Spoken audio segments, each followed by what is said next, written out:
Voilà. Alors, bonjour à tous. Bienvenue dans ce webinaire Rendez-vous CoPro sur la hausse du prix de l'énergie et surtout l'impact, les conséquences et les solutions en copropriété. On sera trois personnes aujourd'hui pour animer ce webinaire. Je commence par les invités. Julien Martinez, qui est courtier en énergie, spécialisé pour les copropriétés sur l'Île-de-France, chez Opéra Énergie. Julien, vous avez votre caméra éteinte, mais si vous voulez nous faire un petit coucou. Bonjour à tous, bonne année. Merci de venir intervenir dans ce webinaire. On va avoir beaucoup de questions pour vous dans ce milieu obscur des contrats de gaz et d'électricité. Et puis, mon collègue Guillaume Privat, qui est chargé d'études à l'Agence parisienne du climat. Bonjour. Et donc, moi-même, je suis Thomas Renaudin. Je suis conseiller en accompagnement des copropriétés, et plus précisément sur le 18e arrondissement de Paris. Pour ce webinaire aujourd'hui, on va commencer par laisser la parole à Guillaume, qui va nous parler du contexte historique et national, et puis ensuite redescendre au niveau local et vous montrer quelques exemples de ce qui se passe dans les copropriétés à Paris. Ensuite, Julien Martinez nous donnera son point de vue de courtier spécialisé avec une meilleure compréhension, une compréhension plus fine de ces marchés du gaz et de l'impact que ça peut avoir pour les contrats sur les copropriétés. Et puis ensuite, c'est moi qui ferai la dernière partie donc sur les conséquences concrètes sur la trésorerie de la copropriété quand on est en chauffage collectif, pardon. Et puis ensuite, quelles sont les pistes d'action sobriété et efficacité énergétique pour essayer de réduire sa consommation et donc réduire son budget de gaz. On garde à la fin une vingtaine de minutes pour répondre aux questions que vous pourrez avoir. Pour les questions et réponses, vous devez avoir en bas de votre écran un petit onglet qui s'affiche qui s'appelle Q&R. Et donc, on vous demande de poser vos questions dans cet onglet Q&R. Certaines questions seront prises en direct et donc on répondra à l'oral. Et pour certaines questions, on répondra directement dans le petit pavé Q&R. En introduction, avant de commencer ce webinaire, donc je vous rappelle que l'Agence parisienne du climat est une association qui a été créée il y a 12 ans et 11 ans maintenant par la ville de Paris pour accompagner et mettre en œuvre le plan climat-air-énergie de la ville de Paris. Les thématiques de travail de l'agence, c'est autour de ce plan climat-air-énergie, donc tout ce qui est qualité de l'air, changement climatique, bâtiment, le rafraîchissement de la ville, etc. Et notre public est composé aussi bien des particuliers, des habitants parisiens, que les acteurs économiques de l'écosystème parisien, et puis les pouvoirs publics et les décideurs locaux, régionaux et parfois internationaux. Aujourd'hui, le rendez-vous CoPro, donc, qui s'inscrit dans ce qu'on appelle l'univers Coach CoPro et la plateforme Coach CoPro, qui est notre activité d'accompagnement des copropriétés parisiennes. Et voilà, simplement, je vous rappelle que si vous n'êtes pas encore inscrit sur Coach CoPro et si vous avez des projets de travaux dans votre copropriété, vous pouvez vous inscrire gratuitement sur coachcopro.com, bénéficier de l'accompagnement d'un conseiller et puis avoir accès à tous les outils, la documentation, etc. que l'agence et ses partenaires produisent. Et voilà, et sans plus tarder, je laisse la place à Guillaume. Guillaume, est-ce que tu veux prendre la main ou je passe les slides? Je veux bien prendre la main, donc je vais Ok, partager je mon... coupe le mien alors. Très bien, Super, merci. merci beaucoup. Hop.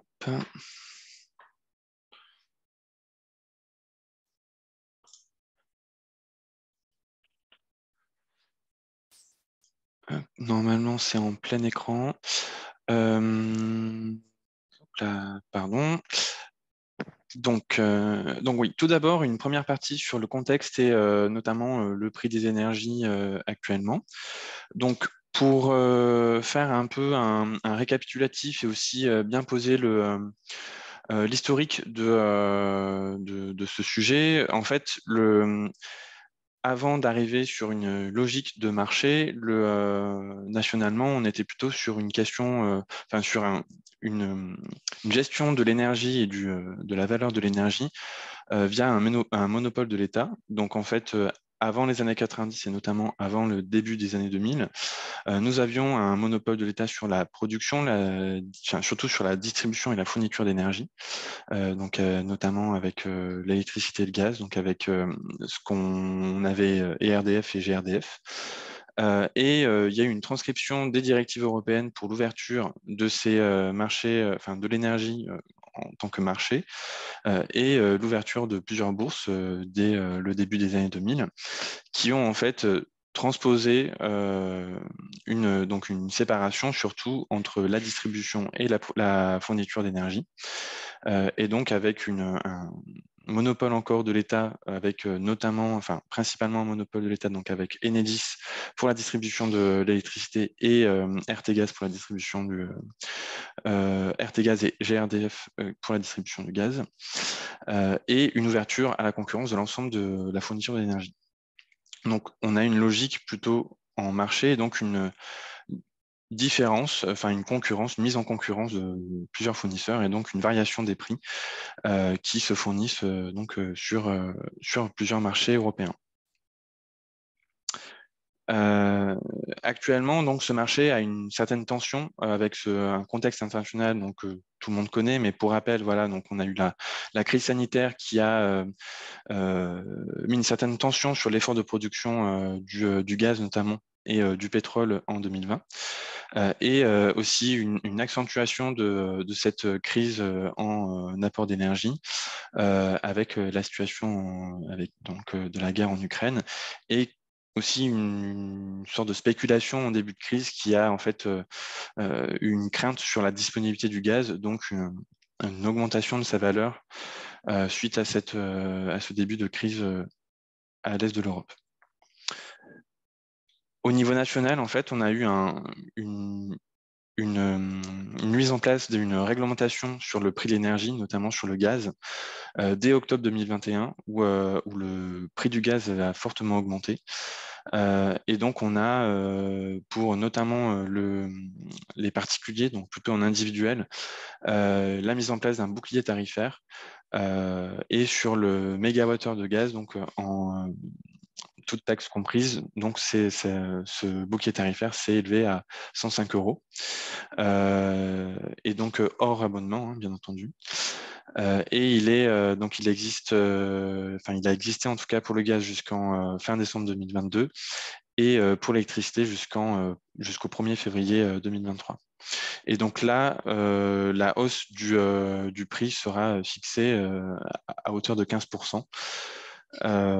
Pour ceux qui ont le bouclier tarifaire. Sachant que c'est au niveau particulier, c'est aux fournisseurs d'énergie de proposer ou non un bouclier tarifaire. Pour le résidentiel collectif, c'est une autre démarche, et en l'occurrence, actuellement, c'était plutôt une demande a posteriori auprès de son fournisseur pour avoir une compensation, en fait, une aide financière vis-à-vis de sa facture d'énergie, pour lisser le coût, en tout cas le paiement, pour arriver vers un bouclier tarifaire, pour lisser vers un prix équivalent au bouclier tarifaire. Mais je pense que Julien Martinez vous en expliquera un peu plus sur les détails de ce bouclier tarifaire, notamment pour les copropriétés. Un petit graphique pour expliquer un peu sur une dizaine d'années comment le prix des énergies a évolué. Alors, c'est des chiffres de la CRE, donc de la Commission de régulation des énergies, qui datent de fin 2022. Donc, on a les chiffres jusqu'en mi-2022. Et pour plutôt des tarifs qui sont liés à des tarifs individuels, notamment, qui vont pas vraiment correspondre aux tarifs appliqués en collectif en copropriété. Donc, on a l'électricité qui a toujours été beaucoup plus élevée, en tout cas le prix a été beaucoup plus élevé que le reste, mais une stabilité, disons, du prix du gaz, et qui a fortement augmenté dès 2021. Et pareil pour le fuel, en fait, dont le prix a fortement évolué et a suivi les cours de l'énergie à la hausse dès fin 2021. Et aussi, donc, on a noté également en comparaison le prix d'un mégawattheure de chaleur à la CPCU, donc l'opérateur du réseau de chaleur de la ville de Paris, qui a un tarif fixe depuis 2016. Donc voilà, là c'était pour cadrer un peu notamment le prix, comment fonctionne le prix de l'énergie en France et son évolution. Et ensuite, suite à la crise énergétique, quelques impacts en fait finalement sur l'augmentation de ces prix pour les particuliers et notamment pour les copropriétés. Alors un petit cadrage aussi sur le mix énergétique et le mode de chauffage des copropriétés à Paris. Donc à Paris, on a 47 000 copros et on a les 3/4 qui sont en chauffage individuel. Mais dont un quart, le quart restant au chauffage collectif, principalement au gaz, mais beaucoup plutôt des grandes copropriétés en chauffage collectif vis-à-vis des copropriétés qui sont en chauffage individuel. Donc en graphique, notamment pour les énergies utilisées en chauffage collectif, on a une très grosse partie des copropriétés en chauffage collectif qui sont chauffées au gaz, 20% au réseau de chaleur et le reste, c'est du fuel ou d'autres sources d'énergie. Comme du gaz, propane, etc. Mais aussi, on a une part en électrique qui existe également. Donc, on a étudié, on va vous présenter 3 cas. 3 cas de copropriété, donc 2 cas de copropriété au gaz, une en chauffage collectif et une en chauffage individuel, et une copropriété qui serait chauffée au fioul en collectif. Pour vous montrer un peu les impacts que la hausse du prix de l'énergie a provoqué. Donc, pour un premier cas, pour une copropriété des 30 Glorieuses qui est en chauffage collectif gaz, donc ça, c'est un cas qui nous avait été rapporté d'une copropriété qui avait eu son contrat, négocié son contrat de gaz sur 3 ans en 2020 et qui avait un forfait au mégawattheure d'environ 40 € et qui a renégocié son contrat et donc juste pile poil au moment de la forte augmentation du prix du gaz et qui est passé donc de 41 € à 135 € le mégawattheure. Donc ça, c'est une augmentation assez brutale et je pense que Thomas en reparlera tout à l'heure, notamment sur l'approvisionnement de cette source financière de la copropriété pour pouvoir payer le fournisseur d'énergie qui peut être aussi assez complexe, problématique plutôt. Donc voilà, il y a cette crise énergétique a quand même montre un aspect important sur la négociation de son contrat et aussi sur la performance énergétique de son bâtiment, tout simplement. En comparaison, donc là, on a quand même une évolution assez brutale sur la renégociation d'un contrat de gaz. En comparaison en individuel chauffé au gaz, si on souscrit à quelqu'un, un fournisseur qui suit les prix du marché, voilà ce que hypothétiquement, donc c'est quand même relativement hypothétique, mais c'est sur des cas, c'est sur les prix des marchés moyens que diffuse la CRE. Donc pour une copropriété de 65 logements avec des logements en moyenne de 70 mètres carrés et surtout une consommation énergétique annuelle par mètre carré de 250 kWh, donc par mètre carré par an, on aurait une évolution entre un hiver 2021 et l'hiver 2021-2022 de quasiment fois 1,5, voire un peu plus, si le fournisseur d'énergie proposait le bouclier tarifaire, et s'il ne propose pas le bouclier tarifaire, là, l'augmentation a été beaucoup plus brutale et beaucoup plus importante, puisqu'elle a quasiment fait 2 fois et demi le prix par rapport à l'hiver 2020-2021. Ce qui est intéressant de voir aussi en comparaison, c'est cette même copropriété avec une opération de rénovation du logement, enfin de l'ensemble de la copropriété, pardon, donc avec un passage notamment sur une consommation énergétique annuelle donc de 87 kWh par mètre carré par an. Donc ça serait l'équivalent d'une rénovation BBC, donc bâtiment basse consommation.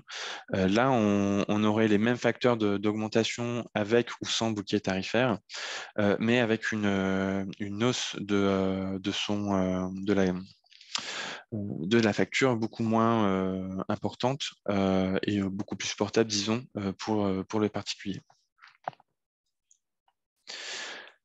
Et enfin, un dernier exemple pour les impacts sur la hausse de ce prix de l'énergie, en prenant un dernier exemple d'une copropriété de type haussmannien en chauffage collectif au fioul domestique.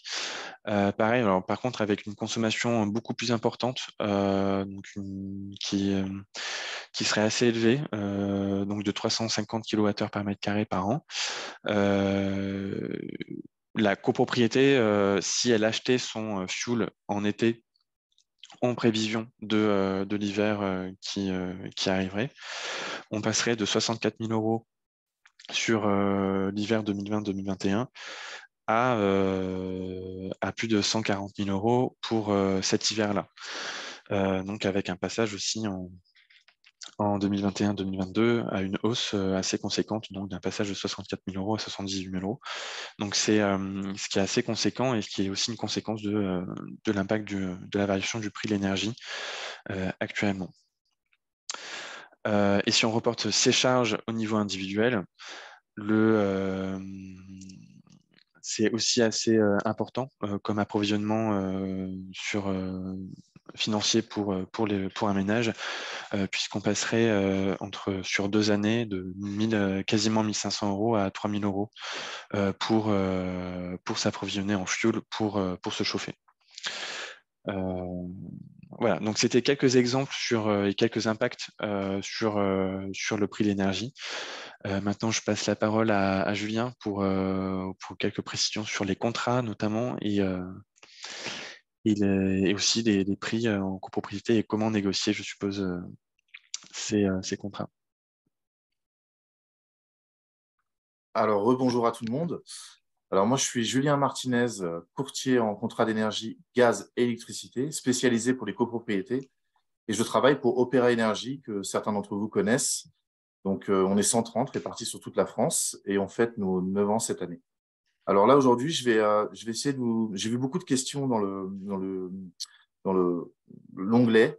Donc, l'onglet, je vais essayer de répondre à un maximum de choses. Aujourd'hui, il existe plusieurs types de contrats.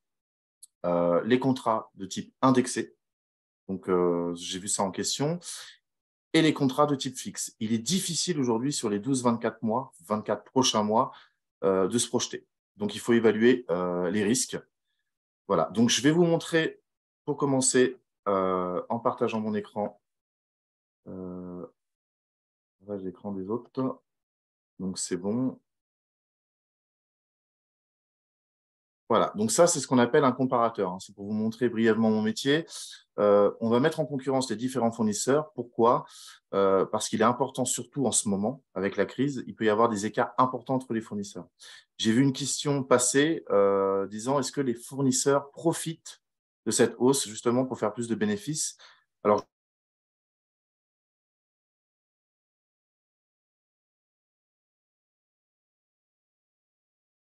ça va nous permettre d'avoir une lisibilité, de connaître notre budget et de savoir où on va. On va voir ensuite, on va refaire un petit point sur les marchés. Alors, pour repartager, pour rejoindre à ce que disait Guillaume tout à l'heure, là, on va regarder l'évolution des prix du gaz des 12 derniers mois. Donc, vous voyez une forte évolution. Il faut savoir que c'est comme des marchés boursiers. Un fournisseur qui va acheter du gaz, donc qui va vous faire un prix fixe, lui, va acheter le gaz sur les marchés. Tous les fournisseurs achètent leur gaz sur les marchés. Ils ne le produisent pas à l'heure actuelle. Donc, on va voir la ligne bleue, c'est l'année 2023. La ligne verte, c'est l'année 2024. Et la ligne jaune, c'est l'année 2025. Vous allez remarquer qu'au mois d'août, on a eu le pic le plus important. Donc, ce qui s'est passé, c'est que L'Europe a eu peur de manquer, donc on a acheté beaucoup de gaz pour remplir les stocks et ça a fait une flambée des prix. Aujourd'hui, on se rend compte que le prix redescend. Pourquoi? Alors, il y a plusieurs facteurs. Donc, il y a le facteur, c'est qu'on sait qu'on a du stock pour 2023 et 2024. Donc, ça a un impact sur le prix, hein, offre-demande, comme la bourse. Et on a également la Chine qui est un petit peu à l'arrêt à l'heure actuelle et qui consomme moins, mais qui pourrait se remettre à consommer. Aujourd'hui, on est obligé de se passer du gaz russe. Donc, on achète du GNL, donc directement aux Américains, sur les gros tankers. L'inconvénient de ce type d'achat, c'est qu'ils vendent au plus offrant. Si demain, le Japon achète plus cher, ça va faire flamber automatiquement les prix.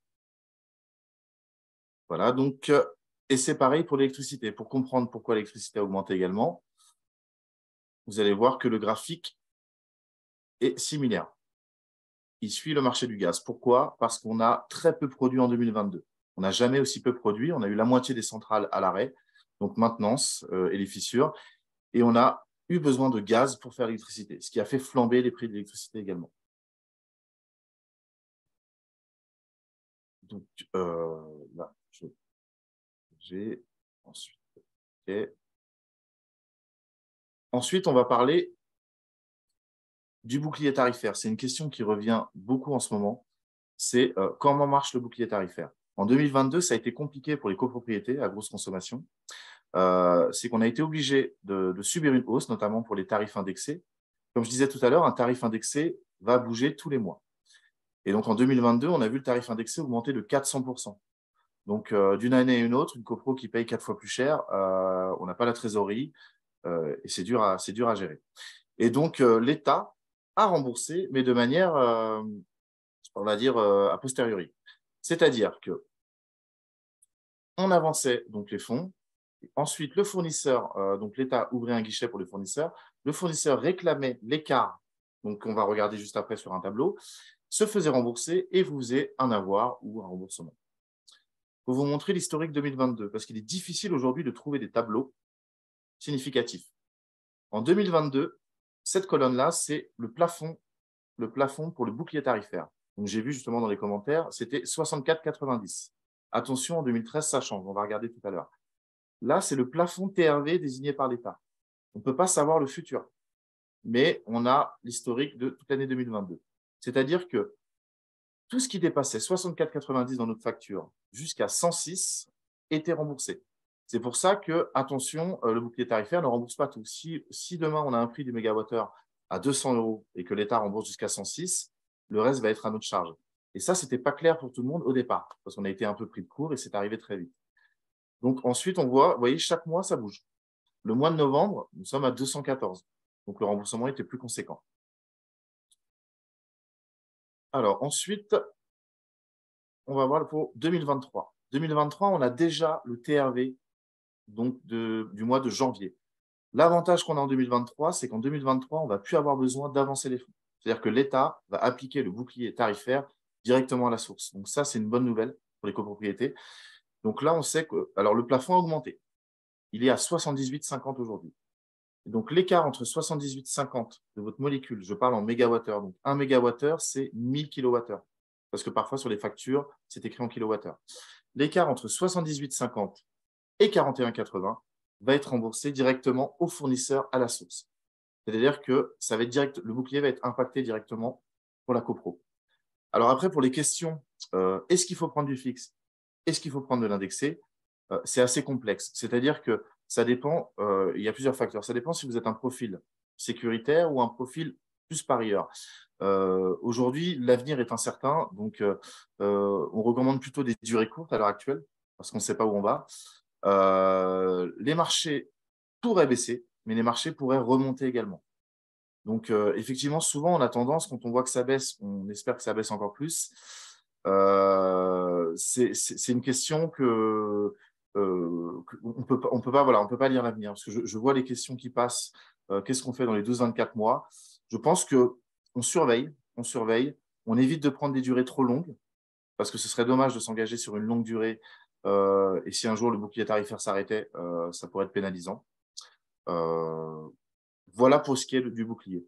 Bien entendu, ce type de documents, on pourra les transmettre à Guillaume et Thomas pour ceux qui en ont besoin, qui sont assez lisibles. Il y a plein d'éléments, comment ça se passe, également pour l'électricité. Voilà pour ma part. Si jamais il y a des questions, comment j'arrête le partage d'écran? Je ne sais pas. Alors, moi, je vais essayer de reprendre. Du coup, on va voir si ça marche. Je ne sais pas si je peux vous voler comme ça le. Ah, bah voilà, c'est bon, c'est bon. Ah bah voilà, super, super.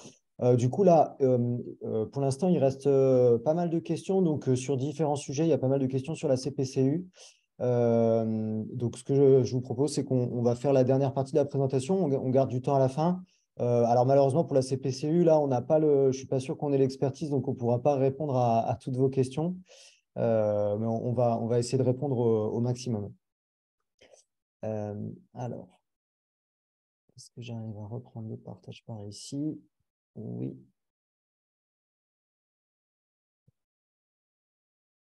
Excusez-moi, j'avance. Voilà. Donc, pour reprendre l'exemple tout à l'heure, donc vous avez compris qu'il y a des contrats à prix fixe et que le tarif évolue. Sauf que du coup, il y a un impact sur la trésorerie qui est assez important au moment où vous renégociez votre contrat. Si vous aviez un contrat de 3 ans, par exemple, là, l'exemple qu'on avait dans cette copro du Val-de-Marne, elle avait un contrat de 3 ans à 41 € le mégawattheure, soit une consommation, soit un budget annuel d'environ 25 000 €. Et un passage en juillet. Donc, malheureusement, ils ont dû renégocier leur contrat en juillet 2022, à un moment où le tarif était élevé. Et donc, ils avaient une offre à 135 € le mégawattheure, ce qui aurait eu comme conséquence d'avoir un budget estimé à 82 000 € pour la copropriété. Donc là, ce qu'il faut, nous, ce qu'on voulait juste simplement vous expliquer dans cette partie, c'est quelles sont les implications juridiques sur la vie de la copropriété. Si le contrat qui est renégocié en cours d'année dépasse de loin le budget prévisionnel, pardon.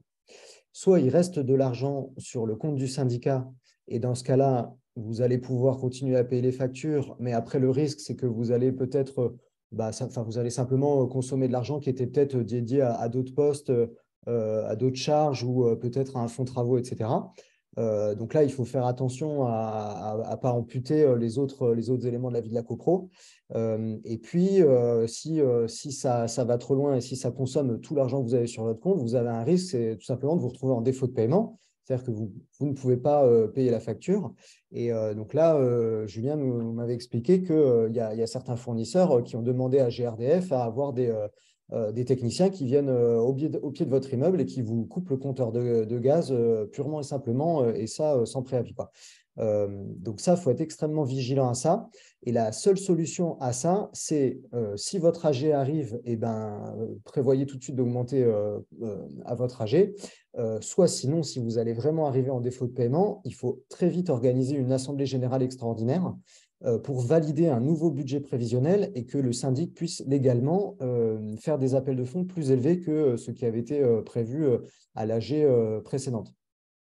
Là, je vous montre un exemple qu'on a reçu, un courrier qui a été déposé dans les boîtes aux lettres d'une copropriété parisienne. Elle avait un budget prévisionnel historiquement avec leur consommation de fuel d'environ 30 000 € et une renégociation, des achats de fuel en cours d'année qui allait porter le budget à 55-60 000 €. Il se trouve qu'il y avait un petit peu d'impayé dans cette copropriété.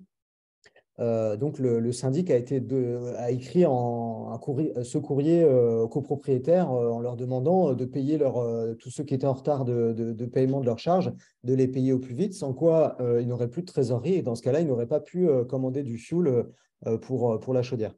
Donc là, en plus, je ne sais pas si c'est pire, mais en tout cas, c'est une chaudière collective qui fait eau chaude et chauffage. Donc, ça veut dire que si vous ne pouvez pas approvisionner, du jour au lendemain, non seulement vous avez froid, mais en plus, vous n'avez même plus d'eau chaude pour vous laver, quoi.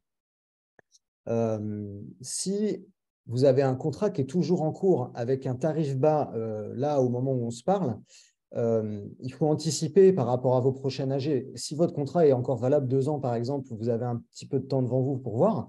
Par contre, si votre contrat arrive à échéance peu de temps avant votre prochaine AG, n'attendez pas pour vous renseigner et pour négocier un nouveau contrat et avoir des nouvelles offres.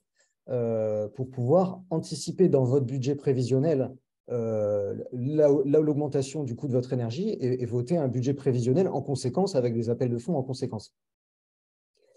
Un autre exemple, ce que ça a donné, vous avez peut-être entendu parler, donc c'était, je crois, au mois d'octobre, oui, c'est au mois d'octobre, cette copropriété à Nice qui avait un budget de gaz de 90 000 euros. C'est une assez grosse copropriété avec beaucoup de lots et c'est une copropriété des années 70 qui est vraiment pas du tout isolée, une copro en béton avec encore beaucoup de simple vitrage, donc des consommations d'énergie qui sont vraiment extrêmes par rapport à la taille des logements.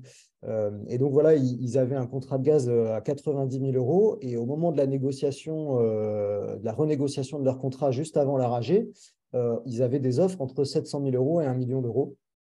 En fait, ce qu'ils ont décidé en Assemblée générale, c'est de ne pas remettre en route le chauffage collectif en attendant leur prochaine AG en janvier 2023, enfin une prochaine AG en janvier 2023, donc en ce moment, et d'espérer d'avoir une négociation plus favorable de leur contrat de gaz.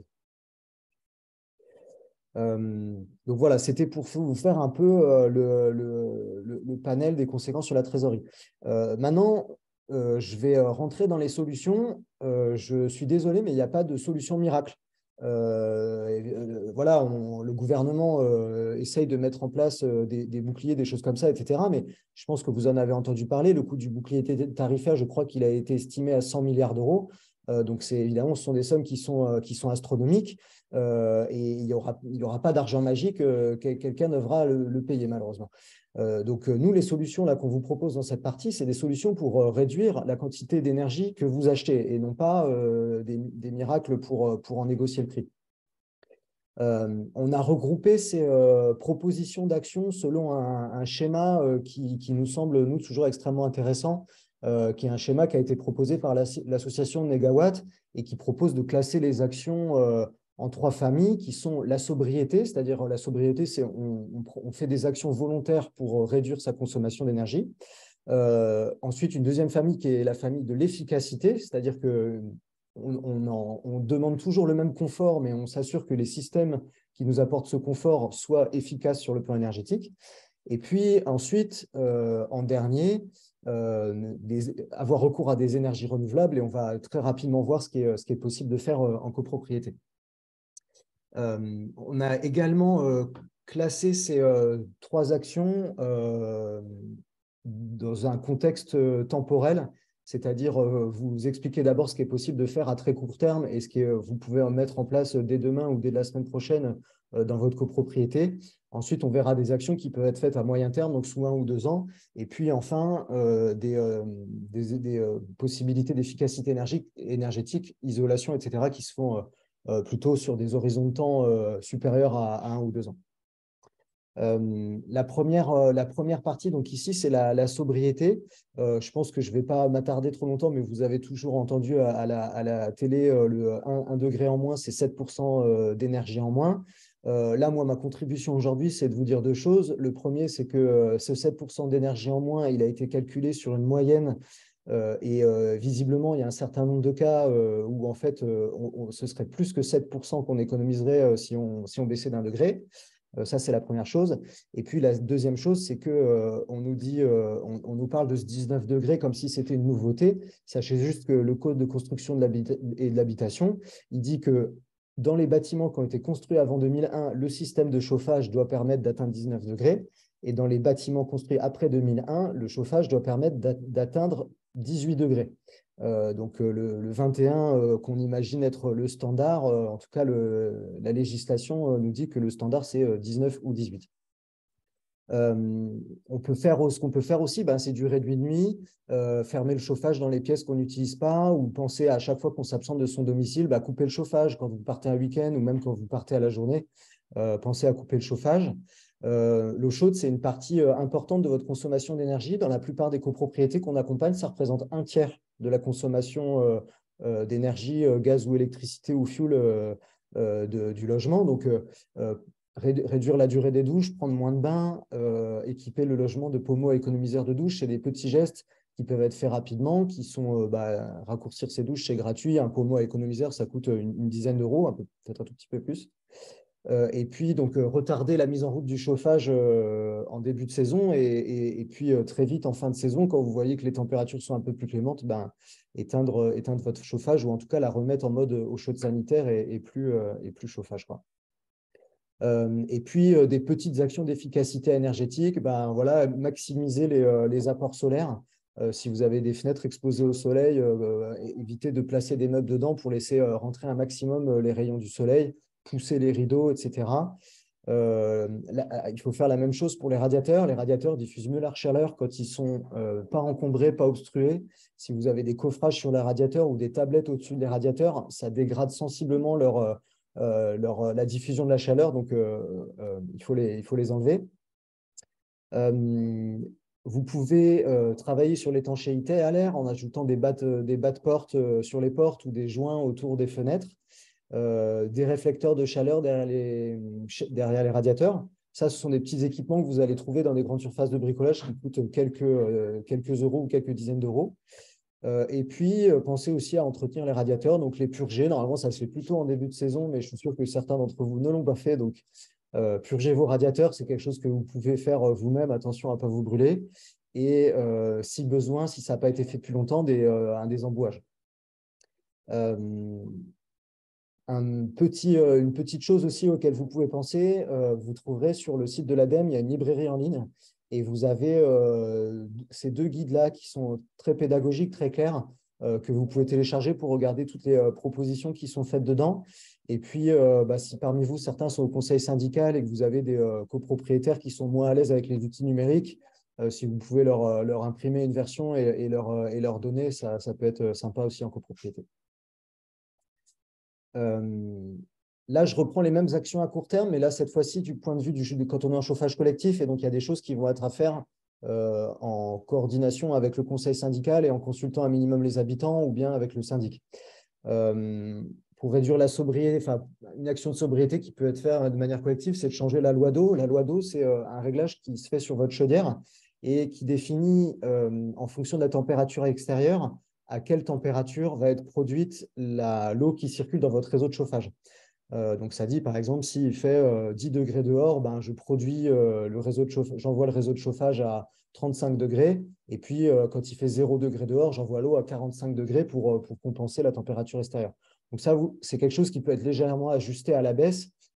Concrètement, ce qui va se passer, c'est que les copropriétaires ne pourront pas se chauffer aussi chaud que ce qu'ils pouvaient faire avant, mais immédiatement, vous allez avoir une réduction importante des consommations de gaz ou de fioul sur la chaudière collective. Vous pouvez faire la même chose sur la consigne de l'eau chaude sanitaire avec simplement une contrainte qui est de ne pas descendre en dessous de 55 degrés, qui correspond à une température de consigne pour des raisons sanitaires. Il peut être posé la question d'éteindre, de réduire, voire d'éteindre complètement les radiateurs dans les parties communes chauffées, dont l'efficacité n'est pas directe. Il y a une partie de cette chaleur qui va se diffuser à travers les murs et chauffer vos logements, mais c'est vraiment pas optimal. Donc ça, c'est quelque chose qui est peut-être à tester sur une quinzaine de jours et voir si c'est supportable. Et puis, si c'est supportable, le couper directement. Les horaires de programmation, la saison de chauffe, à nouveau en discussion avec les habitants. Et puis, à nouveau, les mêmes gestes, la purge des radiateurs, l'étanchéité à l'air, donc ça, cette fois-ci sur les parties communes. L'équilibrage du réseau, c'est quelque chose qui est intéressant aussi en copropriété. Quand on a différentes colonnes montantes, la chaleur peut avoir du mal à se répartir de manière équitable entre les différentes zones des logements ou entre les différentes parties d'un bâtiment. Et des vannes d'équilibrage permettent de prioriser la chaleur aux endroits où le réseau fait que la chaleur y voit moins naturellement. Généralement, ce qui se passe, c'est que les logements qui sont le plus proches de la chaufferie collective ont des températures qui sont très bonnes, voire élevées, voire trop élevées. Et inversement, les personnes qui sont très éloignées de la chaufferie collective ont du mal à chauffer leur logement. Et les vannes d'équilibrage permettent de compenser ce déséquilibre. Ensuite, quelques idées de solutions d'efficacité qui peuvent être faites à moyen terme. Donc ça, c'est des choses, si vos AG arrivent au mois d'avril, mai ou juin, c'est le moment de demander des devis et de mettre les projets à l'ordre du jour. Et c'est des travaux qui peuvent être faits, si vous voulez voter dans vos AG là, à venir, c'est des travaux qui peuvent être faits avant l'hiver prochain. Donc, ça reste du relativement court terme. Partout où il n'y en a pas, il faut installer des robinets thermostatiques. C'est vraiment un équipement de base. Un robinet thermostatique, ça permet de réduire la puissance de votre radiateur quand il y a, par exemple, un rayon de soleil ou qu'en milieu de journée, la température est plus clémente. Le robinet thermostatique, il a ce rôle de couper l'arrivée d'eau chaude si la température dans le logement correspond au réglage que vous avez demandé. L'individualisation des frais de chauffage. C'est obligatoire depuis maintenant plusieurs années. Malheureusement, ça n'a pas été fait, ça n'a pas été voté dans toutes les copropriétés. Historiquement, il y avait du matériel dont la fiabilité technique avait été questionnée. Sachez qu'il y a des nouvelles méthodes de comptage avec notamment des thermomètres connectés, des systèmes de comptage beaucoup plus intelligents et beaucoup plus adaptés aux configurations anciennes de radiateurs qu'on peut trouver dans les logements. Là, je ne rentre pas dans le détail. Sachez qu'on a fait un webinaire cette année justement sur ce sujet. Donc, vous pouvez aller voir ce webinaire. Il est disponible sur notre chaîne YouTube. Mais voilà, l'individualisation des frais de chauffage. Ce qui se passe, c'est que ça a un impact psychologique, que les gens étant plus responsables parce qu'ils payent leur part de chauffage, ils font un peu plus attention à leur consommation. Et l'ADEME avait fait une étude sur 120 copropriétés qui s'étaient équipées d'individualisation des frais de chauffage.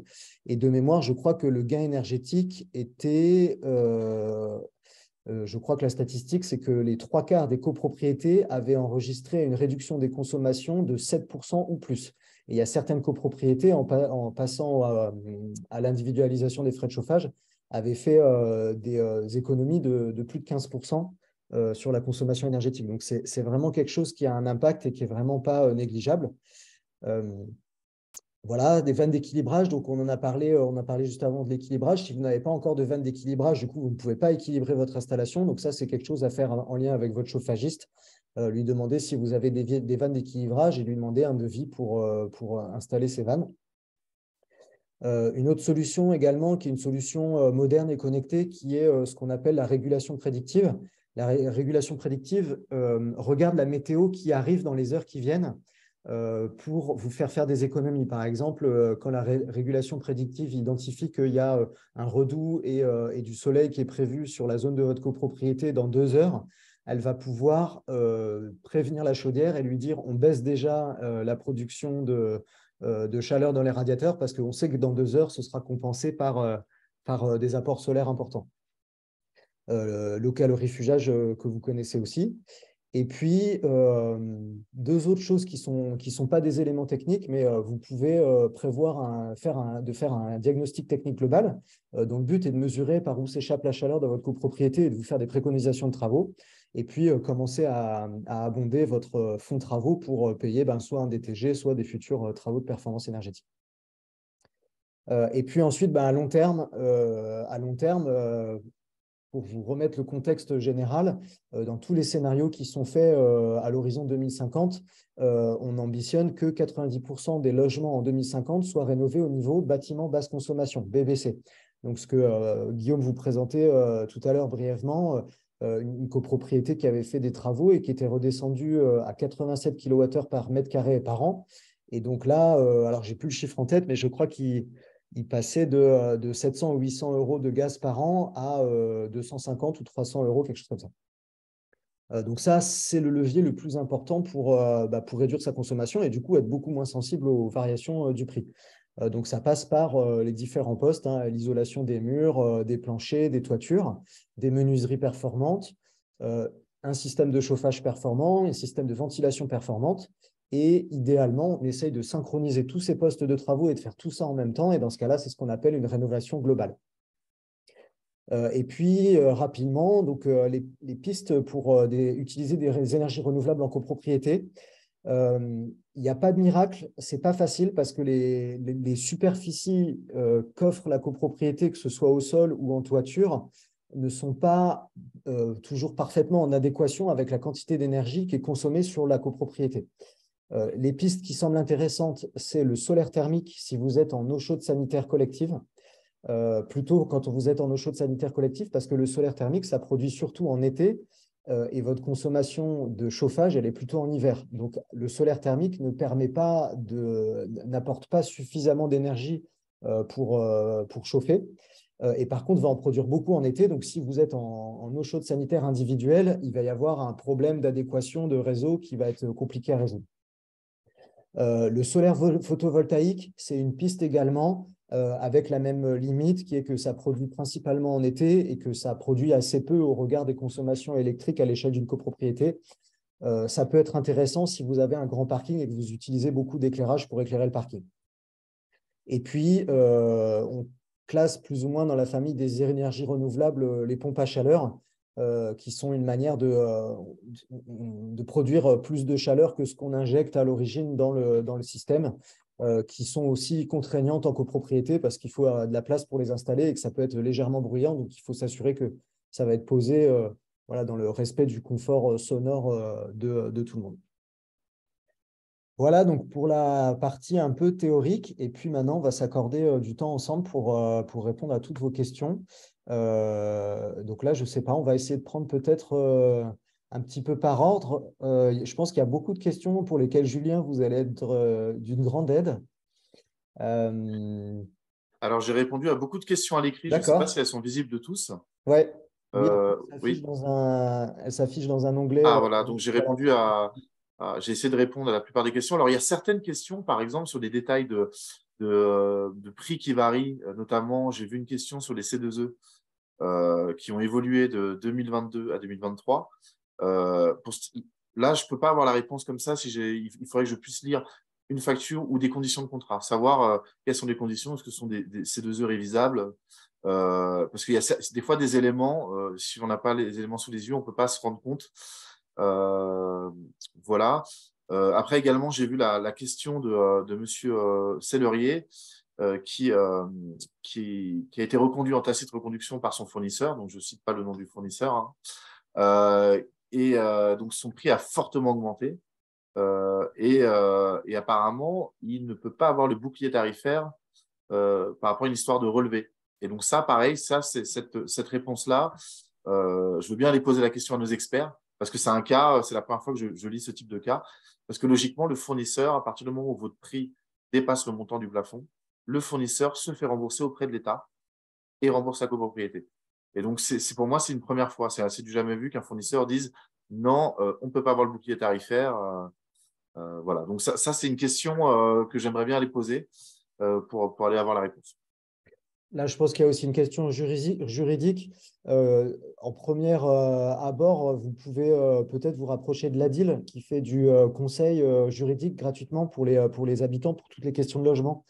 Après, la question, effectivement, elle semble. Il y a, je pense, un cas assez particulier. Donc, je ne suis pas sûr que leur juriste puisse vous accompagner. Sinon, après, il faut peut-être faire appel à des avocats pour faire valoir vos droits là, parce que effectivement, là, c'est assez surprenant comme situation. Enfin, surprenant, je ne sais pas si c'est un terme à la hauteur de ce que ça représente financièrement, quoi. Vous connaissez le biofuel, peut-être, Julien? Je vois qu'il y a une question là sur la commercialisation du biofuel. Je ne sais pas si ça fait partie de votre champ de compétences. Ce n'est pas ma spécialité puisque nous n'intervenons pas dans ce domaine-là. Donc je n'ai pas plus d'éléments à l'heure actuelle de ce qui est connu du grand public. D'accord, ouais, mais je pourrais aller poser la question à quelqu'un de compétent. Je pense qu'il y a déjà du biofuel qui est vendu là.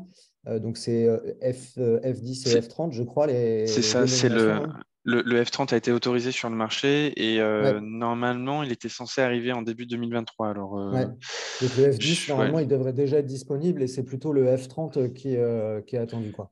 C'est ça. Alors, il y a des questions sur la CPCU. Peut-être que toi, Guillaume, tu es un peu plus calé que moi là-dessus.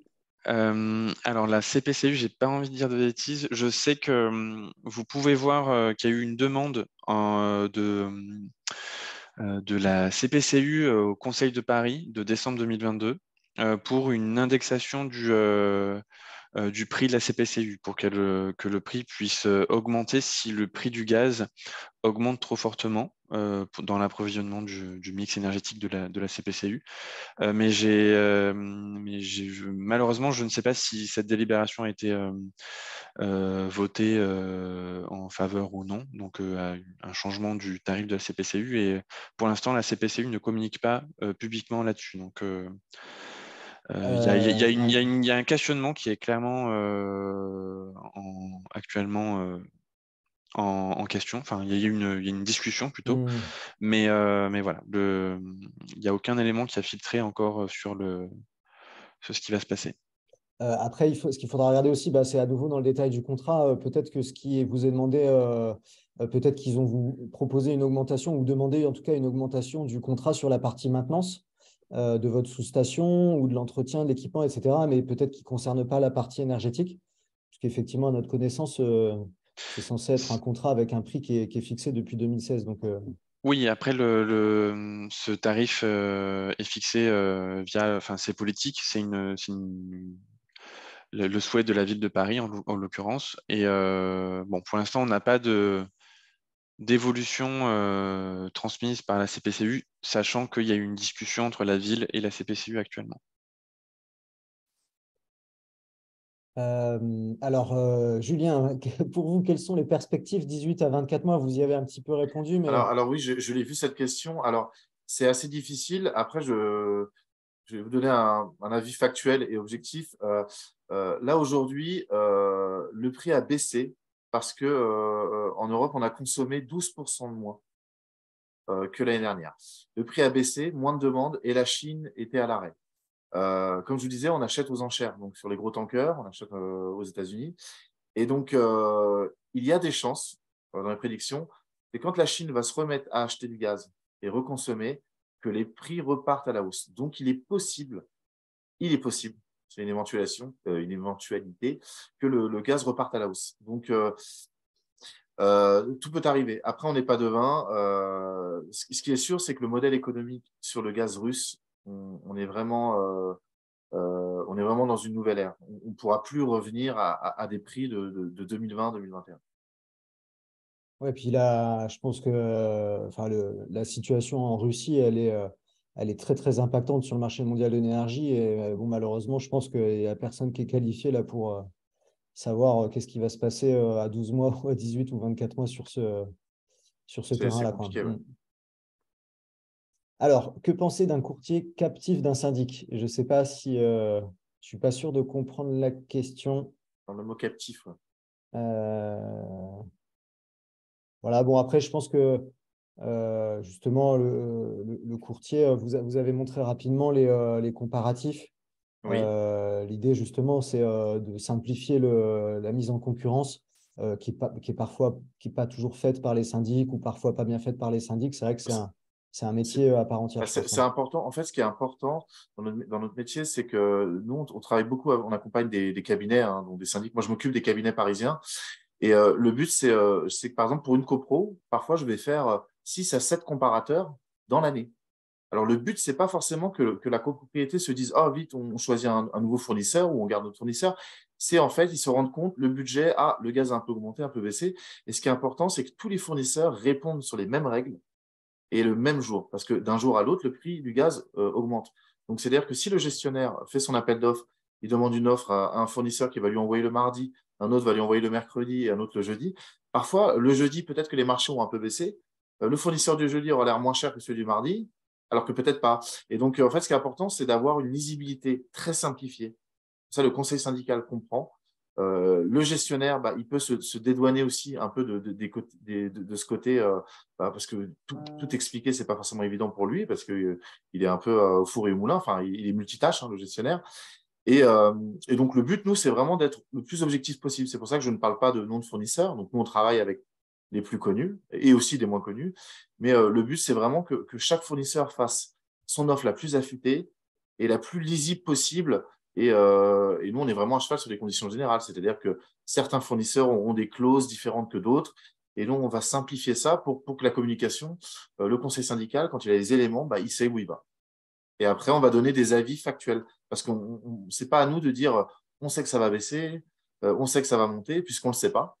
Par contre, au moins, le conseil syndical, c'est clair pour lui. Voilà.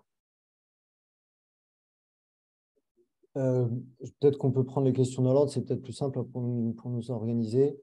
Alors, quand est-ce qu'on va avoir un retour à la normale pour nos factures puisque les prix baissent? Oui, ça c'est peut-être à quelle vitesse l'évolution du prix du marché redescend sur les contrats qui sont proposés aux habitants ou aux copropriétés. Alors malheureusement, pour le gaz, les prix normaux de 2020, 2021, je pense que ça va être dans très longtemps. Parce qu'avant, on achetait vraiment voilà, le gaz pas cher. On a construit tout un système, un modèle économique là-dessus.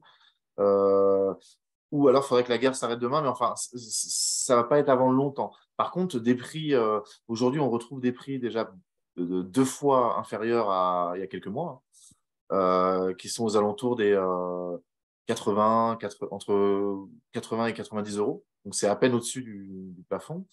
On commence à retrouver des prix qui sont pour moi, qu'on espérait en tout cas. Par contre, des prix à 30 euros, ça va être compliqué. Ça va être compliqué. Pas tout de suite. Alors, pour changer une chaudière ancienne, le gaz s'impose-t-il autant qu'avant par rapport au fioul, plus flexible comme source d'approvisionnement?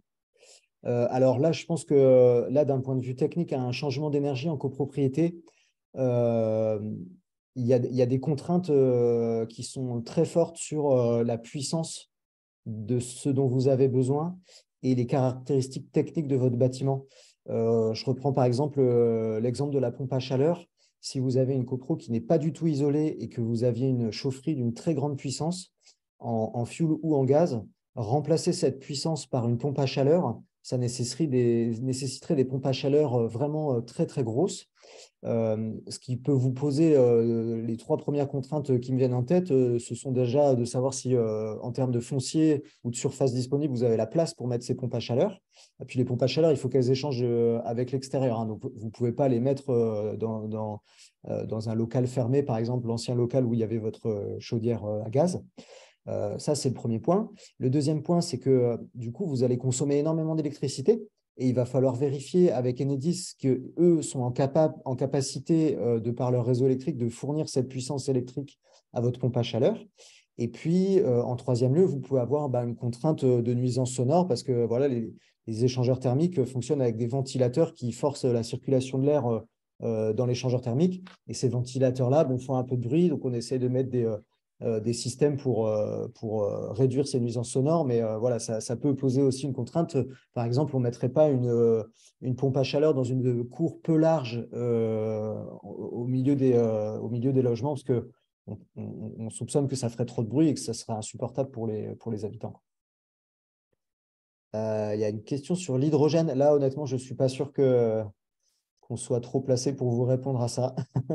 Est-il une solution d'avenir à quel horizon? Je pense que dans les scénarios qu'on avait vus, notamment de RTGaz ou GRDF, l'accent est plus mis sur le biogaz que sur l'hydrogène, parce que le biogaz doit se mélanger directement dans le réseau, alors que je ne suis pas sûr qu'on puisse mélanger l'hydrogène dans le réseau de gaz.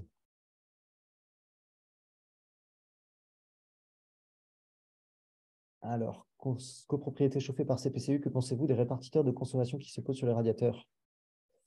On en a parlé un petit peu, hein, l'impact principal des répartiteurs, il est psychologique. Chacun se responsabilise sur sa consommation. Donc, si de par vos échanges en copropriété, peut-être que vous avez un groupe WhatsApp, peut-être que vous êtes tous très sensibles sur le sujet et que vous êtes déjà tous extrêmement sobres, dans ce cas-là, les répartiteurs vont pas vous apporter grand-chose. Les répartiteurs, ils visent plutôt justement à favoriser une responsabilisation individuelle, éviter que ceux qui sont très sobres ne se retrouvent à payer pour ceux qui ne sont pas sobres, et donc être plus incitatif pour la sobriété. Donc, c'est pas, voilà, c'est vraiment un effet psychologique et pas magique. Après, sur les sociétés, là, voilà, à chaque fois qu'une copro a un problème avec une société, elle nous dit, du coup, on ne recommande pas cette copropriété. Bon, je crois qu'il n'y a pas une seule entreprise avec laquelle il n'y a jamais eu de problème avec aucune copropriété. Donc là, voilà, je ne vais pas citer celle que vous avez donnée, mais En tout cas, on n'a pas eu d'écho concomitant sur cette entreprise, quoi.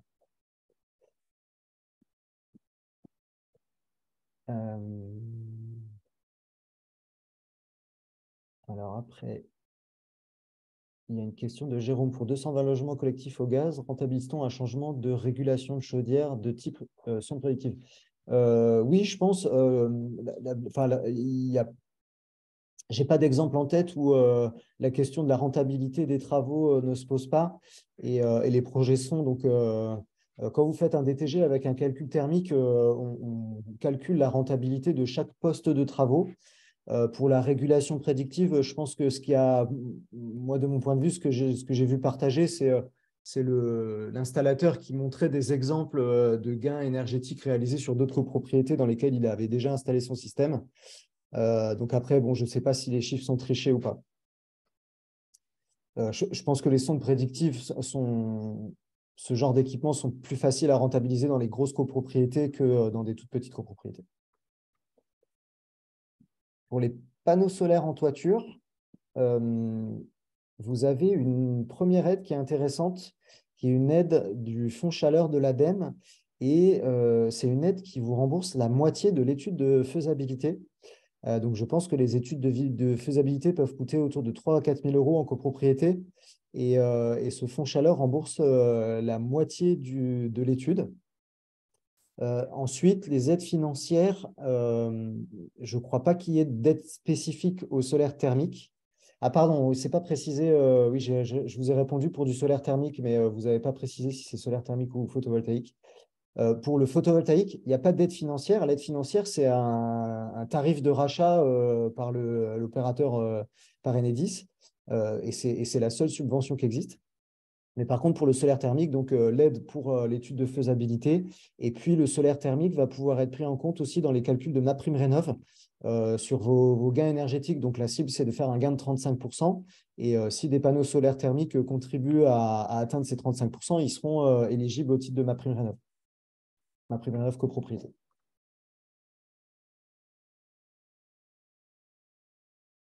Il y a beaucoup de questions travaux. En fait, Julien, je suis désolé.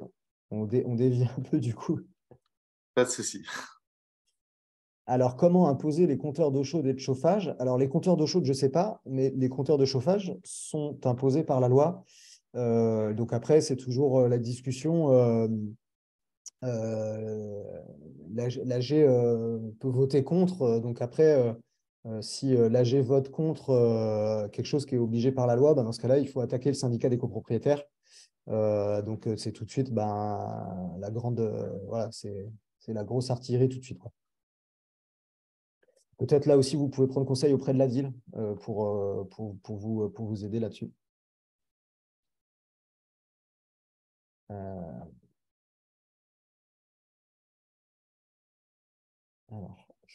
j'essaie de trier au fur et à mesure les questions, hein, excusez-moi.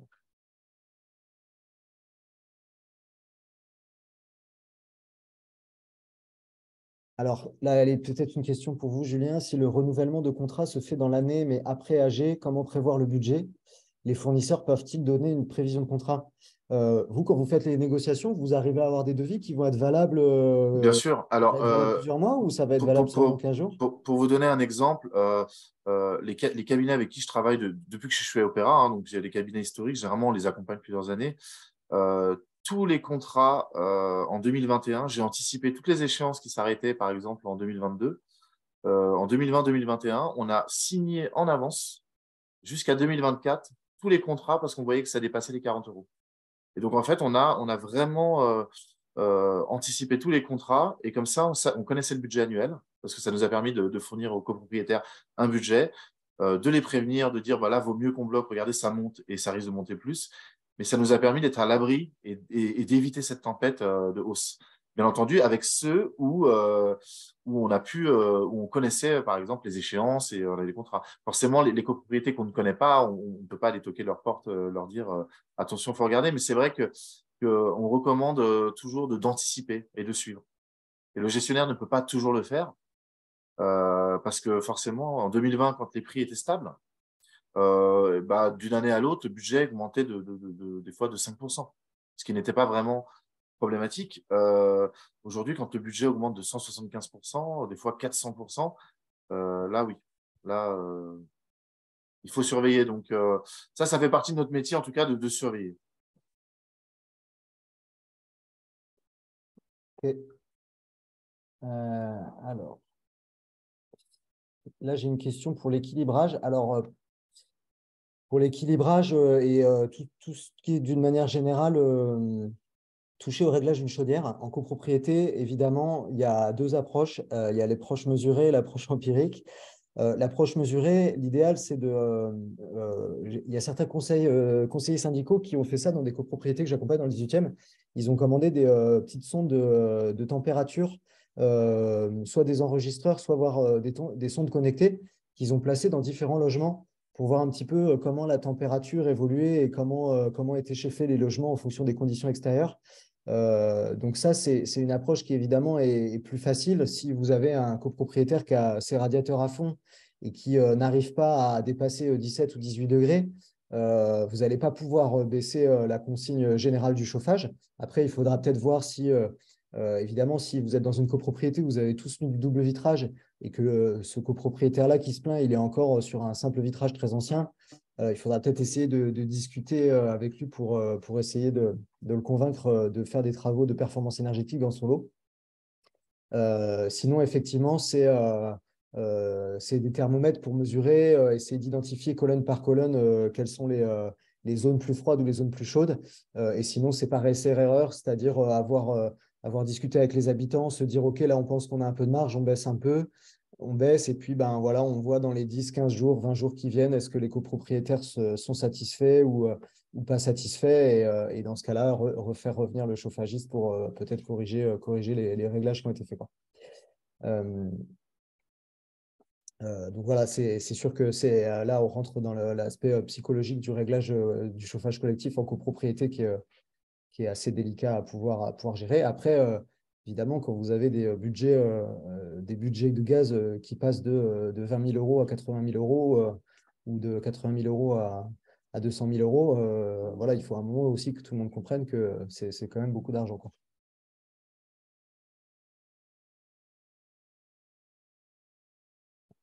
Quel est le texte qui rend l'individualisation des frais de chauffage obligatoire en copropriété? Là, je ne l'ai pas en tête, je ne saurais pas vous le dire, mais vous devez pouvoir le trouver facilement. Vous devez pouvoir le trouver facilement sur Internet.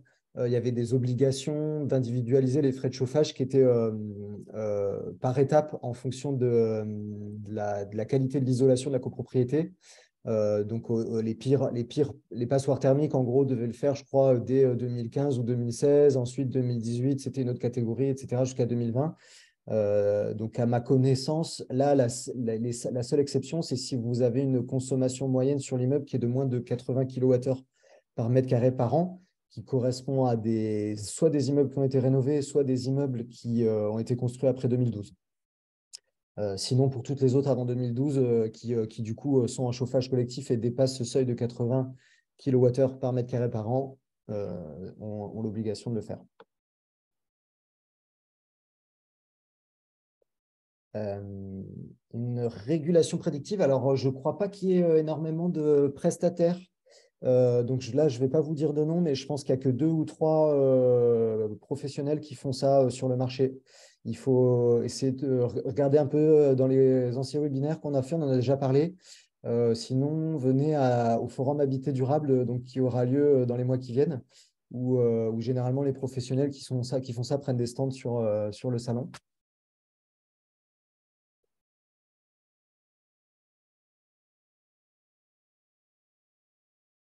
Oui, après, il y a donc, du coup, il y a une question très technique sur la régulation prédictive, mais effectivement, les professionnels qui font ça, c'est eux qui du coup, font l'installation, les installations qui vont bien, et puis les régulations prédictives, du coup, elles sont connectées à Internet et elles sont connectées aux professionnels qui fait la gestion et le paramétrage de cette sonde. Donc, effectivement, ça nécessite des modifications sur votre chaudière. Thomas, je te coupe. Il y a quelques questions sur Je suis encore vachement dans les questions. le tarif d'un courtier et comment il s'applique si c'est réglé par la copropriété en direct, le syndic, ou amputé sur sur les prix de la consommation d'énergie? Alors, pour répondre à votre question, il existe 40 fournisseurs aujourd'hui, donc un peu plus de 40 de fournisseurs de gaz. Nous travaillons avec 20, donc la moitié. Alors, pourquoi on ne travaille pas avec les 40? C'est que, alors, on travaille avec les plus grands, hein, les grandes enseignes que vous connaissez, et des plus petits. C'est-à-dire qu'on fait un volume, nous, de plus de 13 TWh par an. Donc, ce qui représente vraiment un très, très gros volume. Alors, je ne veux pas dire de nom de fournisseurs, mais nous avons certains fournisseurs où nous sommes le plus gros faiseur de contrats pour certains fournisseurs. Donc, en fait, nous, c'est comme un courtier en assurance. La copropriété ne paye pas le courtier, le syndic ne paye pas le courtier. C'est le fournisseur qui va… Je vais donner un exemple. Vous avez un fournisseur X qui vous fournit depuis 10 ans. Opéra arrive, il répond avec Opéra et il baisse son prix. Mais dans son prix, il y a une partie de ce qu'il gagne qu'il doit partager avec Opéra. Et ça fait partie, en fait, de la règle faite avec les fournisseurs parce qu'on fait un gros volume et on fait beaucoup d'appels d'offres et on les consulte systématiquement.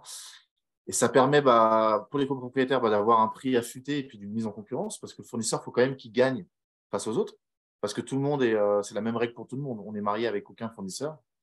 Et ça permet également au syndic d'avoir un appel d'offres clé en main. Voilà.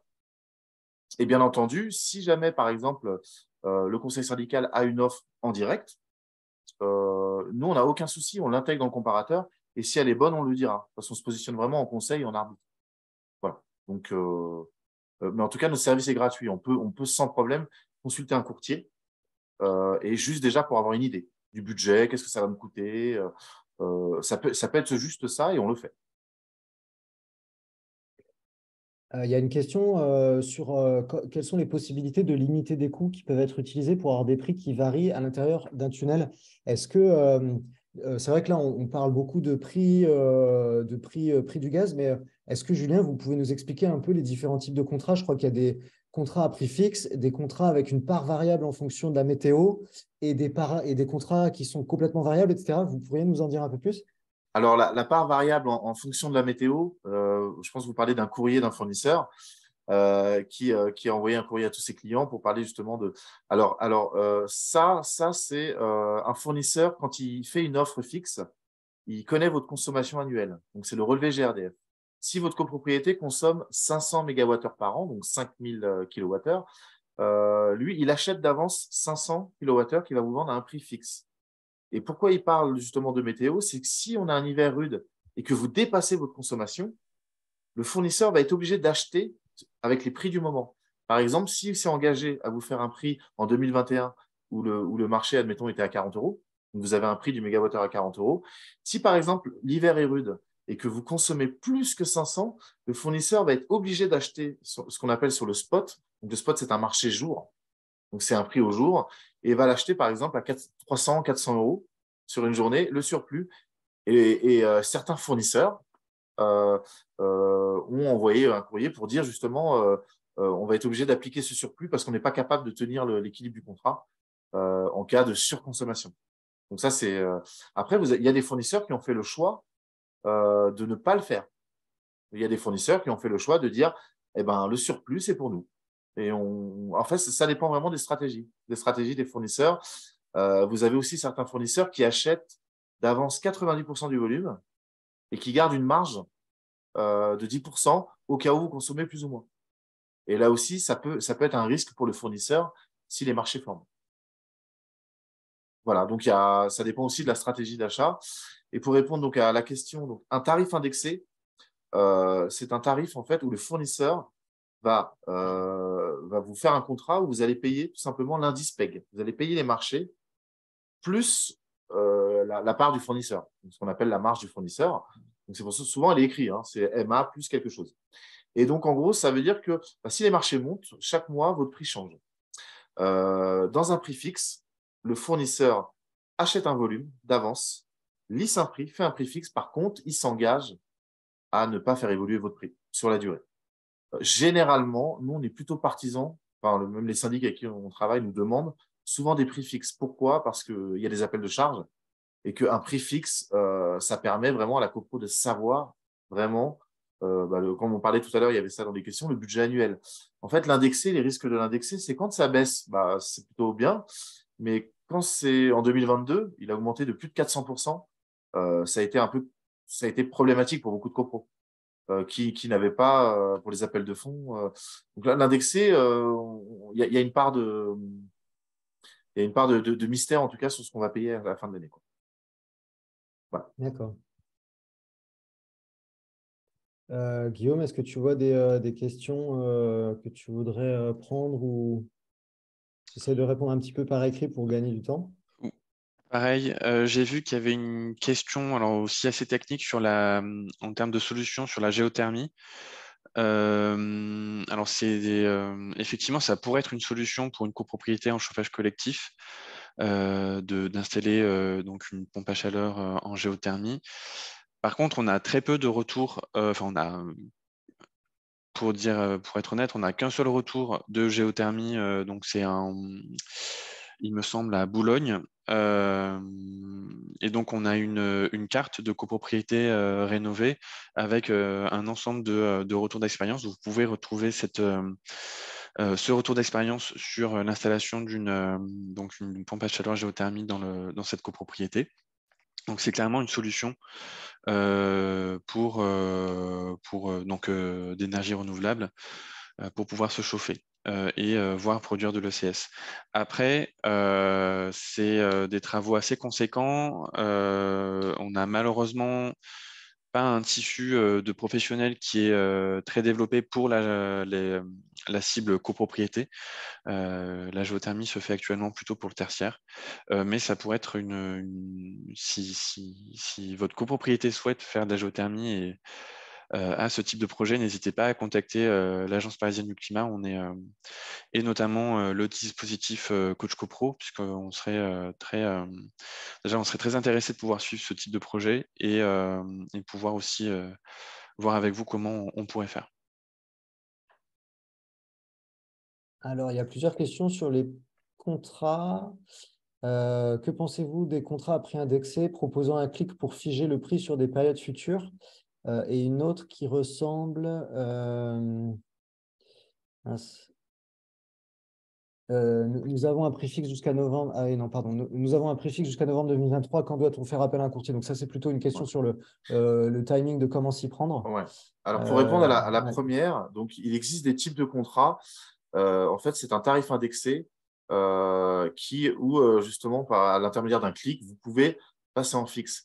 Alors, il y a un avantage et un inconvénient. Alors, c'est-à-dire que est-ce que la copropriété, en fait, l'inconvénient, c'est qu'il faut suivre les marchés. Est-ce que la copropriété qui va être en indexé, qui va voir que ça monte, est-ce qu'elle va par elle-même suivre les marchés ou votre gestionnaire? Et ça, c'est assez compliqué. Et l'inconvénient aussi dans ce type d'offre, c'est-à-dire qu'ils vont, par exemple, vous proposer un engagement sur une durée longue, par exemple 4 ans, et l'argument sera, bah, vous restez en indexé, vous passez en fixe quand vous voulez. Mais vous ne pourrez plus faire de mise en concurrence. C'est-à-dire que quand vous allez passer en fixe, bah, le prix, c'est le prix, quoi. Enfin, je pense que ça peut être bien pour quelqu'un qui va connaître l'énergie, qui va suivre ça, qui va être prêt à cliquer, parce que vous prenez quand même la responsabilité. Si vous êtes dans un conseil syndical, vous êtes par exemple 15 membres, et il y en a un qui est chargé de cliquer au bon moment et de vous bloquer votre prix sur une durée de 3-4 ans, voilà, c'est pas évident. C'est pas, je saurais pas forcément, moi, comment vanter les mérites de ce type de formule, quoi. Et pour l'autre réponse, pour l'autre question, donc quand est-ce qu'il faut anticiper? Je pense qu'il faut tout simplement, généralement, faire un premier jet, regarder par rapport au fournisseur, le prix qu'il a actuellement. S'il refaisait une offre, donc on demande au fournisseur de refaire une offre, avec ses concurrents, voir comment le fournisseur en place il est placé. Parce que forcément, un appel d'offres ne fait pas forcément sortir le fournisseur en place, hein. Parfois, il va être deuxième, mais on va vouloir le conserver. Après, et ensuite, selon comment le marché évolue, on relance des appels d'offres. C'est-à-dire que si on sent que les marchés baissent d'un coup, on se met une alerte. Ah ben, on regarde ce que ça donne. Là, on voit qu'on va faire des économies. Est-ce qu'on bloque maintenant ou pas? En fait, c'est vraiment un suivi. C'est une histoire de suivi. Et il y en a une autre aussi, ça j'ai retrouvé. Je suis désolé si vous en avez déjà parlé, Julien, mais il y a une actualité sur un changement du gel tarifaire, c'est-à-dire que là, la question, c'est pour 2023, le fournisseur applique-t-il les prix intégrant le bouclier tarifaire dans ses factures ou faut-il attendre le semestre écoulé comme en 2022? Alors là, donc on attend bien entendu fin janvier, voir si c'est bien appliqué. Mais Hmm. là, l'État applique le bouclier tarifaire directement à la source au fournisseur. Donc, Hmm. c'est-à-dire que logiquement, si tout est comme ce que l'État a annoncé, sur notre facture va être déduit le bouclier qui sera appliqué directement à la source au fournisseur. Ça veut dire que je vais recevoir le manque à payer. Je ne vais pas avancer, par exemple, le prix total de mon mégawattheure. Normalement, il sera appliqué comme pour une petite chaudière individuelle, finalement, où c'est fait à la source. Et du coup, là, alors une question que je n'ai pas lue, mais en complément, toutes ces décisions-là, l'État les prend par arrêté ou par décret, c'est ça qu'on peut retrouver peut-être sur Ah, Légifrance ou quelque chose comme ça? alors, je pense qu'on peut les retrouver. Donc là, c'est des éléments oui, qu'on peut aller chercher. C'est vrai que souvent, il y a un décalage entre l'annonce, par exemple, Hmm. l'ouverture des guichets, vous voyez, pour le remboursement Hmm. du dernier semestre. Tout le monde ne l'a pas encore reçu, je pense. Ça a été annoncé longtemps à l'avance et les guichets ont été ouverts que récemment. Donc là, les fournisseurs sont en train de se faire rembourser justement de fin 2022 et les copros vont avoir leur remboursement. Alors, attends, euh, on a peut-être perdu Julien, là, je ne sais pas. Moi, de mon côté, Moi aussi. il n'a pas payé son contrat d'électricité. Ah, voilà, vous êtes revenu. Une Ah, autre c'est bon? question. Moi, je Ouais, ne ça sais y pas est, ce on qui se vous passe. entend, on vous avait perdu. Peut-on abandonner un contrat index PEG-NJ à tout moment et à quel prix et à quel prix au profit d'un contrat à prix fixe? Alors, normalement, logiquement, un contrat, il y a des conditions de résiliation. Hmm. Chaque contrat a des conditions un peu différentes, mais pour vous donner une fourchette, généralement, c'est important. C'est-à-dire que quand résilier un contrat pour en prendre un moins cher, on est rarement gagnant. C'est-à-dire que ça peut être, par exemple, 70% du volume. Vous m'entendez? Ah non, parce que j'ai vu Thomas parler, mais il n'y avait pas de micro. Et résilier un contrat avant son échéance, c'est souvent compliqué. Après, moi, pour ma part, je ne suis pas juriste, Hmm. euh, mais votre gestionnaire peut vous éclairer là-dessus, parce qu'il y a des lois quand même, hein. Par contre, un fournisseur qui est en indexé, vous pouvez lui demander de faire des propositions en fixe. Voilà, ça c'est faisable. Vous pouvez généralement anticiper votre échéance. Après, ça dépend. Si vous avez un tarif indexé engagé pendant 4 ans, euh, faut bien lire le contrat. Voilà, avec un contrat sous les yeux, on peut peut-être vous aider, mais ça dépend du fournisseur, quoi. Mais on ne sort pas quand on veut, généralement, d'un tarif avec un engagement. Merci. Bon, après, je vois beaucoup de questions, mais malheureusement, on pourra pas répondre à tout. Il y a pas mal de questions sur l'individualisation des frais de chauffage. Euh, Si besoin, je pense qu'on a fait des articles dessus. Il faudrait peut-être aller voir sur un site internet.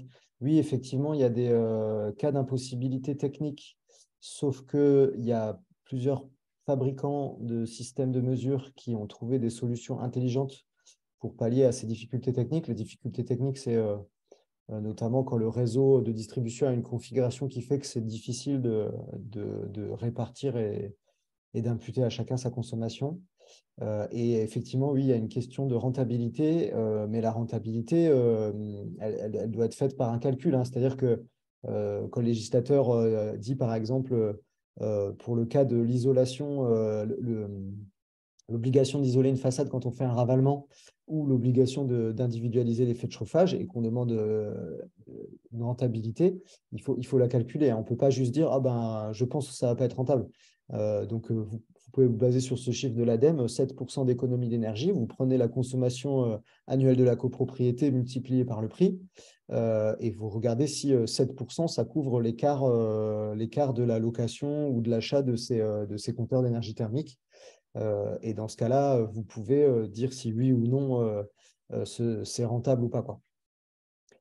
Donc, ouais, ça donne un petit peu demande un petit peu de mathématiques et puis récupérer les factures de consommation de gaz des dernières années avec le montant des consommations. Mais vu l'augmentation du prix du gaz, du coup, les retours sur investissement sur ce genre d'équipement ou de travaux sont fortement accélérés, quoi.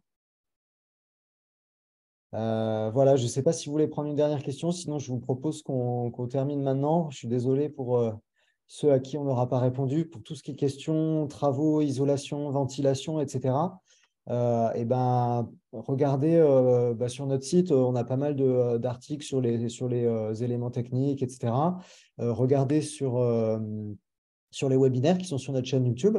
Le webinaire d'aujourd'hui sera mis en ligne d'ici lundi, je pense. Et on envoie également aux participants les supports de présentation. Et puis, bien sûr, si vous n'êtes pas encore inscrit sur Coach CoPro, allez vous inscrire sur Coach CoPro. Il y a un centre de documentation dans lequel il y a énormément de ressources techniques, schématiques, etc. pour comprendre comment on améliore la performance énergétique en copropriété.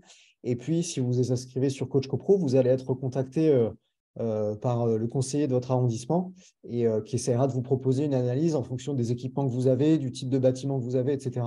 Vous guidez un peu vers les travaux qui sont a priori les plus faciles, les plus opportuns de faire par rapport à la vie de votre immeuble. Voilà, merci beaucoup Julien pour vos explications. Avec plaisir. Et alors, n'hésitez pas, si jamais il y a des questions à me poser, si vous voulez nous transmettre un mail et que j'aille chercher les informations, n'hésitez pas. Et si vous avez besoin également de la fiche qui parle du bouclier tarifaire, parce qu'elle est très, très ludique, celle qu'on a, elle est vraiment, vraiment bien faite, je vous l'enverrai, D'accord. Thomas. Et ça permet pour ceux qui veulent, ça permet en tout cas pour les copropriétaires d'avoir quelque chose qui est assez clair et lisible. Ok, Voilà. merci beaucoup. C'était un plaisir. Et merci beaucoup Guillaume. Merci à vous. Allez, bonne soirée à tous, au revoir. Bonne soirée.